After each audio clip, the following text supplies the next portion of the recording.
are tons of exotics in Destiny 2, over 100, and even more ways to build each and every one. But some exotics are better than others. Or are they? Let's make a build with every single one at a time. This is Destiny Builds A to Z.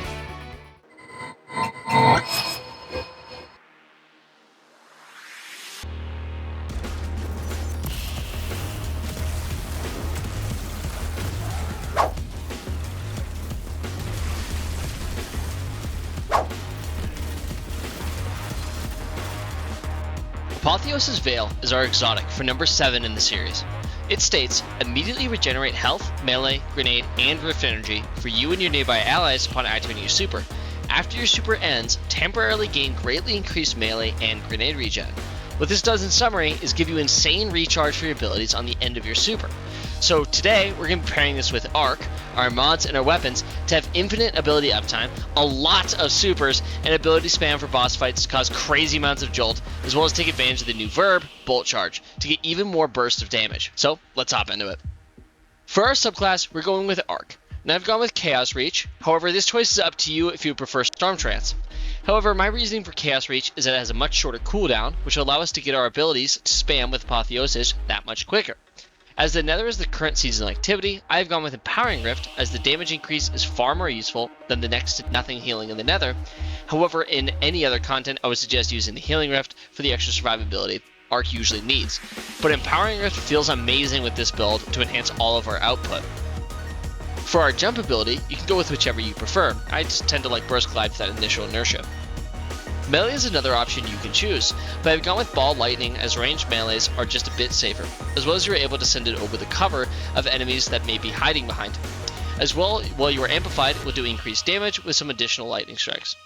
The grenade option of choice is the Pulse Grenade. As I'm sure many of you are familiar, it has fantastic AoE damage, it provides Ionic Traces as it pulses, and with a fragment will be making it jolt the enemies it hits, making this an AoE monster that with Apotheosis will be able to send out multiple at once, similar in feeling to Sunbracers on Solar. For our first aspect, we have Arc Soul.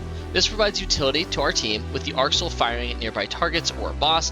It's able to take advantage of Bolt Charge for you as it counts as an ability and is very easy to proc, making this a very easy-going natural choice for this build that increases single target DPS and helps cover any shortcomings when it comes to damage.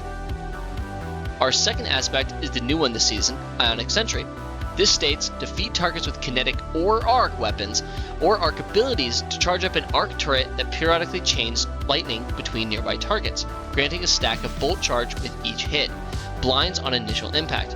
What this does in summary is you get 6 kills with your abilities or weapons, and you can toss your grenade to throw out a ball of lightning that acts as a turret. This has pretty generous range, and since it blinds on initial impact, this can be used to stun unstoppable champions. This will be our primary source along with our weapons for generating bolt charge. You can swap out the Arc Soul aspect if you would like to Lightning Surge, turn your melee into a bit more of a powerhouse, as well as adding some more bolt charge capability if you are not a fan of Arc Souls or Rift mechanics. Getting into our fragments, our first fragment is Spark of Resistance, a necessary part of all Arc builds. This will, when surrounded, give us a sizable damage resistance buff for some much needed survivability. Next we have Spark of Ions, which got buffed this season, makes it so that when we defeat a target with either Jolt afflicted on it or Bolt Charge, we will generate an Ionic Trace. This by default has a 10-second cooldown on activations. Spark of Discharge, making it so that our arc weapons can create Ionic Traces periodically. However, more importantly, this will allow the Ionic Traces to collect to generate a Bolt Charge on pickup.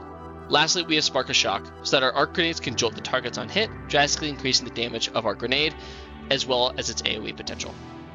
For our exotic weapon of choice, to tie all of our subclass options together, we have Bad Juju. The exotic perk states, kills refill the magazine, increase damage for short duration, and grants super energy based on the strength of String of Curses.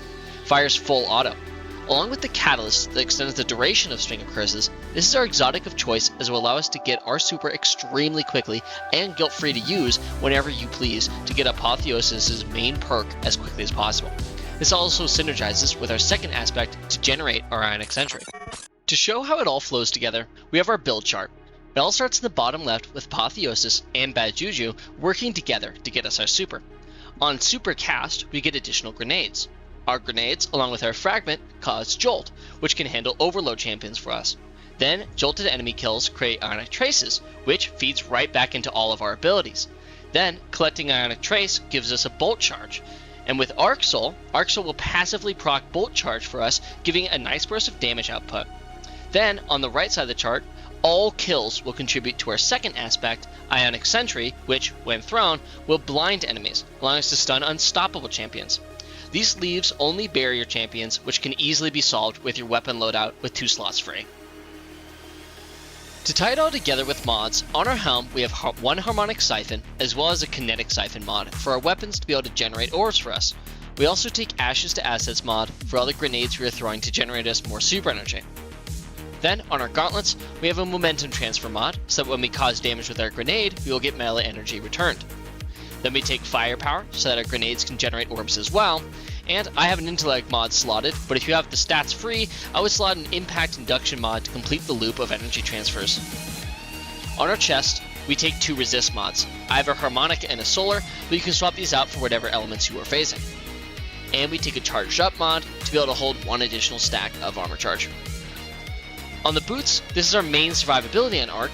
We take Better Already for some immediate health regen on Orb Pickup. Next we take Innervation so we can get grenade energy back on Orb Pickup. And third, Recuperation for a burst of healing on Orb Pickup. On our class item, we take 2 Bomber mods, as well as we will be basically spamming our class ability. It will give us some grenade energy back to keep throwing out pulse grenades as frequently as possible.